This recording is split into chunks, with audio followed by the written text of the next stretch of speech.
Hey, this is my UFC 100 recap real fast. Go through some of the prelim stuff that was interesting to me. Got to give props to Tom Lawler. I mean, wow, man, way to put away a CB. You know, I kind of underestimated him after that loss he had to Bader, but he's really a pretty good fighter. So, cool, Tom. Still, that doesn't totally wipe clean the slate, the trauma these picks caused me.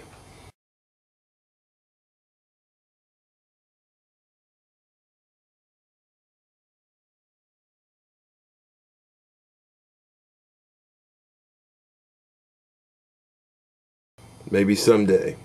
Maybe someday if you win enough. But those pictures are very scary. Next, I want to give some props to Mark Coleman for beating Bonner, which is, it's an impressive feat. Although, it's kind of sad how we've watched Bonner and Griffin's careers go after that big fight they had in the Ultimate Fighter finale.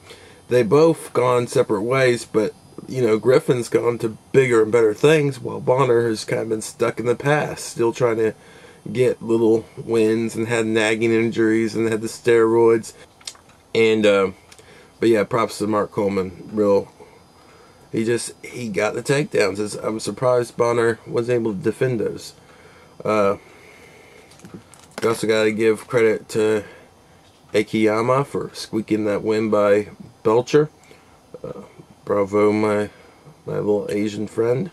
The first main kind of big star-strutted fight, which was Dan Henderson against Bisping. Bisping was doing that same stuff he was doing to Lieben. Come in, go out, circle, give up all of your octagon control, because you're not going to win the octagon control, but that's alright, because you'll jab enough little stuff to get the win. Which, it's annoying, because at least, Machida has perfected that to a point where he finishes fights with it, which is much more impressive than watching Bisping do this little merry-go-round. But, that was good for the first 2 rounds, but I think Henderson was winning them still pretty easily with what he would get in before Bisping would go out.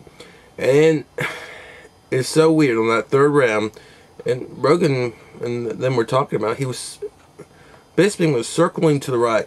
Now, when this happened with Crow Cop and Gabe, Crow Cop had no idea that Gabe could throw a high kick like that and, take him out. But Bisping, you have to know that Henderson is known for his right. So he circles, and Henderson just throws that right, and it just kind of clips the chin, and you could see it almost like it vibrates, like, whoa, sweet spot. Down goes Bisping. And there's Bisping laying there wide open. And this is the funniest part, because, a lot of refs, they don't like calling fights unless a guy gets a punch in. So, before he even gave the ref a shot to, maybe evaluate the situation, he just jumps right in there with it's like a flying Superman punch. I thought we were watching professional wrestling for a second. It was hilarious that Henderson hit Bisping with that. I couldn't stop laughing. That was great. That was one of those moments I'll never forget.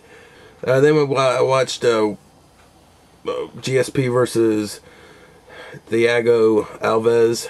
Good fight. Remind me of his Fitch fight. It's GSP dominating, just beating the crap out of somebody, and it was a good fight. It was an okay fight. It got kind of boring because sometimes when fights are less competitive like that, but they keep on going on, they kind of get boring. But it was just GSP running a clinic, and he getting takedowns, and if he didn't like too much of the stand-up, he was winning the stand-up too. But if he didn't like anything, didn't like Thiago getting into a rhythm standing up, he just took him down. A lot of people are saying now that GSP should go fight at 185, and I don't disagree with that really, because the guy's kind of cleaned out 170. It's gonna take a while for some new challengers to come out of 170. Brock Lesnar versus Frank Mir. Pretty weird fight. It was just,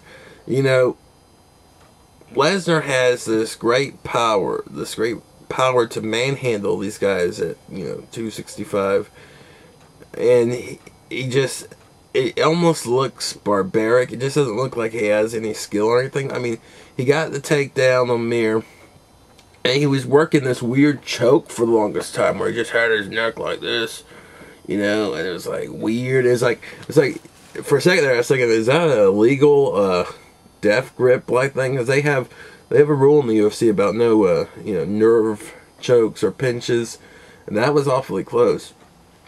But he was just holding him there, kind of pinned down, and kind of body surfing him. And finally he started coddling his head in and throwing punches, which is pretty weird. I mean, it's just, it reminded me of old time UFC. It was just domination like that. It was raw strength, and Mir could not get anything started. Lesnar was doing a good job of keeping his legs away and keeping his arms busy, so Mir had nothing to grab. Then, second round, Mir actually got some offense in, which was good. He hit some punches and he got a knee, and I was like, ooh, nice. But that knee opened him up for a takedown and against the cage, and that's where the onslaught continued for Lesnar against the cage, just hitting Mir, coddling him and hitting him, coddling and hitting him. And that's how I got the win. And I had an influx of people coming to my page and say, "You're wrong in your picks, man. You're wrong. Lesnar won." Well, I mean, I'm wrong on my picks a whole lot of times. I went like 6-5 on this card. But Brock Lesnar gets props for what he did. He just manhandled him. I didn't like the stuff at the end. It was like he was trying to turn heel or something. Who do I think could beat Lesnar? I think maybe a healthy Big Nog could beat Lesnar. That'd be a good fight, because Big Nog's known for taking a lot of punishment, then sticking it out in the end and getting the win. And you got these up-and-comers, Vasquez and Carwin. Those guys could present a challenge for Lesnar. We don't know. So, I mean, it's not all doom and gloom, all Lesnar all the time now. So, yeah, that's all I got. It was a good card. I enjoyed it. I thought it was fun to watch. Especially Henderson's thing was hilarious. It was great to watch Bisping get his up-and-comings. But otherwise, it was pretty good. Chemical warfare. I just read on MMA Junkie that Dana pretty much guaranteed that Fedor will fight for the UFC sometime and will challenge Brock Lesnar. Now that seems kind of far-fetched. I don't know if that'll be happening. It won't be happening anytime soon. Oops, spit up. Because he's scheduled to fight Josh Barnett. But yeah, I mean, I think that kind of jumps the gun a little bit, because I think Brock needs to clear this division out before he can go after Fedor. I want to see him beat all these guys handedly first before I think he's ready for Fedor. So I hope Dana isn't just, you know, hurrying this along too fast. He should probably keep this on the down low if he has good talks with Fedor's camp going on. You know, keep it on the down low, and if it happens, it happens. But let Lesnar defend the title some more.